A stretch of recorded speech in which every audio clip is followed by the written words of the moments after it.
Nettoyer son visage avec des produits naturels. Certains masques contiennent des ingrédients de base dont le rôle est de refermer les pores. Si ce n'est pas le cas, après avoir enlevé votre masque, vous pouvez appliquer un astringent, et vous rincer à l'eau froide. Nous ne devons jamais oublier de préserver notre peau, cet organe si sensible qui recouvre l'intégralité de notre corps. C'est pour cette raison qu'il faut en prendre soin. Ce n'est pas seulement une question d'esthétique, mais bien une question de santé. Cette fois-ci, nous allons nous concentrer sur comment nettoyer notre visage, cette zone connue pour être si délicate. Nous n'avons pas besoin d'aller dans un salon de beauté, et il n'est pas non plus nécessaire d'utiliser des produits chimiques fort coûteux pour nettoyer et illuminer la peau de notre visage. Nous pouvons réaliser un traitement de beauté directement chez nous avec des produits totalement naturels. Il est vrai que nettoyer son visage constitue une activité hygiénique indispensable à notre corps. Mais il ne s'agit pas uniquement de cela, c'est aussi une excellente manière de rajeunir notre peau. Nous vous proposons de suivre différentes étapes pour réaliser un nettoyage simple, naturel et efficace. Ouvrir les pores de notre visage. Dans un premier temps, il faut se laver la peau du visage avec de l'eau tiède et du savon doux. Une fois que nous avons enlevé toutes les impuretés superficielles accumulées lors de la journée, nous pouvons ouvrir nos pores. C'est une étape fondamentale, car elle sert à préparer le terrain avant d'appliquer notre masque pour nettoyer la peau. En effet, les pores bien libérés permettent à notre peau d'absorber parfaitement les produits que nous appliquerons par la suite. Nous pouvons chauffer une casserole d'eau jusqu'à ébullition. Ensuite, nous la retirons du feu, et il n'y a plus qu'à y rajouter une herbe comme par exemple la lavande, la camomille ou du thé vert. Tout de suite après, nous approchons notre visage du récipient et nous recouvrons notre tête d'une serviette, ce qui permet de recevoir les vapeurs directement sur notre visage. 2 à 5 minutes seront largement suffisants pour que la peau transpire bien. Exfoliation ou peeling. Lors de cette étape, nous allons éliminer les cellules mortes incrustées dans peau. Nous allons aussi favoriser la régénération cellulaire. L'exfoliation, ou peeling, nous permet aussi d'éliminer les cicatrices, de prévenir l'apparition d'écaillage et de favoriser la circulation au niveau de la peau. Il faudra toujours le faire une fois que la peau sera bien nettoyée et que les pores seront ouverts. Il n'est pas recommandé de sauter des étapes. Nous pouvons réaliser ce peeling à l'aide de diverses recettes maison. Les recettes. Peeling à l'amande, nous mélangeons les ingrédients suivants, puis nous conserverons le tout dans un récipient en verre bien propre. Cela nous permettra d'appliquer plusieurs fois notre traitement, par exemple à raison d'une fois par semaine. Une demi-tasse de sel marin. Une demi-cuillère à café d'extrait d'amande pure. Ajoutez une demi-tasse de grains de café. Une demi-tasse de gros sucre roux. Et une demi-tasse d'huile d'amande douce. Peeling à la noix de coco et au chocolat. Mélangez bien l'huile avec le sucre et les extraits, jusqu'à obtenir une substance homogène. Il faudra alors rajouter la noix de coco en poudre et garder le tout dans un récipient prêt à l'usage. Une demi-tasse d'huile de coco. 3 cuillères à café de cacao pur en poudre, sans sucre ajouté. Une tasse de sucre roux. Une demi-cuillère à café d'extrait de noix de coco pure. Une cuillère à café d'extrait de vanille. Peeling au citron et à l'amande. Il faut éviter de faire rentrer en contact ce mélange avec des substances liquides. Il faudra le préparer avant de nous laver le visage avec, et on remuera le tout avec nos doigts juste avant de l'utiliser. Une demi-cuillère à café de zeste de citron. Une demi-tasse de sel marin. Et une demi-tasse d'huile d'amande douce. Ce qu'il faut savoir sur les exfoliants. Lorsque l'on applique les exfoliants sur notre visage, il est très important de le faire en douceur.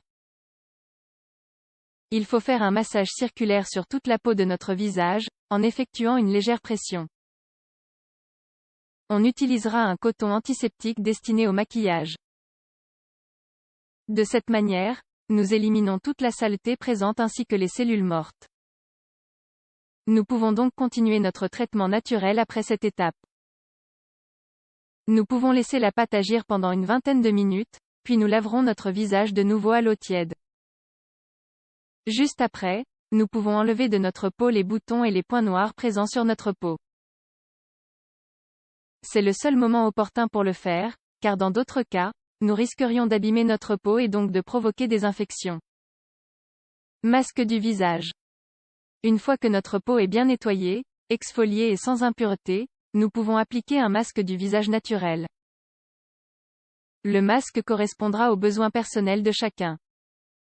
Il existe des masques pour hydrater la peau sèche, d'autres pour éliminer l'excès de sébum, ou alors pour éliminer les taches. Il y en a d'autres pour fermer les pores et d'autres qui servent à combattre l'apparition des rides. Nous pouvons appliquer le masque jusqu'à ce que le produit devienne bien sec. Ou sinon, nous pouvons utiliser la même méthode que celle suivie lors du peeling, c'est-à-dire laisser le masque agir 20 à 30 minutes, puis rincer à l'eau tiède. Le mieux dans ce cas-là est de sécher ensuite la peau en la tapotant délicatement. Les masques naturels pour notre visage. Il existe des masques naturels très simples à faire et à appliquer. En voici quelques-uns. Un masque anti-rides. Nous mélangeons dans un récipient une tasse de pulpe de concombre sans pépins et un œuf cru. Nous appliquons le masque sur toute la peau de notre visage, puis nous le laissons agir pendant au moins une demi-heure. Mais aussi un masque restaurateur de pH. Nous utilisons un paquet de gélatine, ainsi qu'une tasse de pulpe de tomate. Nous chauffons la gélatine et nous rajoutons ensuite la pulpe de tomate jusqu'à obtenir une pâte compacte. Une fois le tout refroidi, nous l'appliquons sur tout notre visage et laissons agir pendant une vingtaine de minutes. C'est le temps nécessaire pour que la tomate rééquilibre le pH pendant que la gélatine tonifie notre peau. Et enfin, un masque hydratant. Le masque se fait à l'aide d'une moitié d'avocat transformé en purée, 2 cuillères de miel et 2 œufs. Nous battons les œufs en neige, puis nous ajoutons les 2 autres ingrédients. Une fois que le mélange ressemble à une pâte fine, nous l'appliquons sur notre peau. En plus d'hydrater notre peau, l'avocat nous aidera à éliminer les cicatrices et l'hyperpigmentation. Il faut laisser le masque sur notre visage pendant au moins une demi-heure. Comme vous pouvez le constater, il n'y a pas besoin de grand-chose pour préparer un masque fait maison. Les masques laisseront votre visage lisse et votre peau douce. N'oubliez pas de retirer le masque à l'eau tiède et de tamponner délicatement votre peau pour la sécher. Refermez les pores. Une fois que le nettoyage est fini, l'idéal est de refermer les pores. De cette manière, on évite de les voir se remplir d'impuretés. Nous pouvons le faire en appliquant de l'eau bien gelée sur notre visage, en y faisant fondre quelques glaçons par exemple. Si le masque contient des tomates ou des concombres, vous n'avez pas besoin de le faire, car il referme même les pores de notre visage. Il existe d'autres produits qui peuvent aider à refermer les pores, comme le thé vert, la menthe ou le cidre de pomme. Ces ingrédients ont tous des vertus astringentes. Nous les appliquons sur notre peau en humidifiant notre visage à l'aide d'une serviette, puis il suffit d'attendre que le produit sèche. Après, nous pouvons rincer notre visage à l'eau froide. Entretien de la peau. Une fois le nettoyage terminé, il faut qu'il perdure dans le temps. Il est donc très important d'hydrater correctement notre peau, car elle ne doit être ni trop sèche ni trop grasse. Pour cela, il est recommandé d'utiliser une crème hydratante adaptée à notre peau et à ses spécificités. Nous éviterons de cette manière l'assèchement, les démangeaisons et même le vieillissement de la peau. Nous devons hydrater notre peau de manière quotidienne pour qu'elle reste lisse et douce. Nous pouvons aussi élaborer nous-mêmes notre propre crème hydratante anti-rides pour peau très sèche. Ce remède fait maison pourra se conserver au réfrigérateur pendant au moins 3 mois. Mais il est préférable de ne pas attendre autant de temps, car les bienfaits de la crème font surtout effet les premiers jours, juste après l'avoir réalisée. Les ingrédients sont les suivants. 25 g de purée de concombre. 25 g d'eau distillée. 30 g d'huile de jojoba. 25 g d'huile de pépins de raisin. 25 g d'huile essentielle de rose. Il suffit de mélanger tous les ingrédients dans un récipient plutôt grand. Il faudra bien battre le mélange, jusqu'à ce que l'huile s'intègre parfaitement à l'eau et aux autres produits. Conservez le mélange dans un bocal en verre. Vous pouvez désormais commencer à l'appliquer de manière quotidienne pour profiter de ses vertus dès le premier jour. Il est conseillé de l'appliquer lorsque l'on sort de la douche ou du bain, c'est-à-dire lorsque la peau est bien propre et les pores ouverts. Ainsi, les merveilleux effets de notre crème pénétreront plus facilement dans notre peau.